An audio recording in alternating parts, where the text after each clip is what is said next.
Hello everyone, welcome to our channel, and today we will see how we can add money to our Cash App without using debit card. So for that there will be two ways.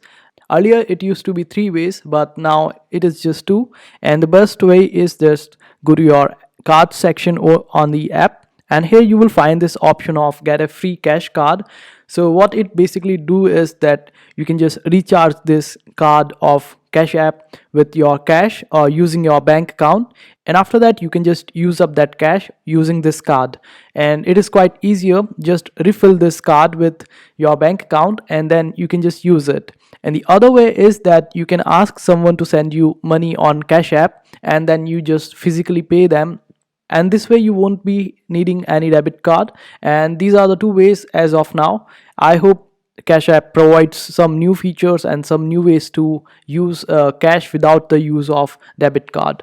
So I hope this video was helpful. Make sure to hit that like button and also subscribe to our channel for more helpful videos.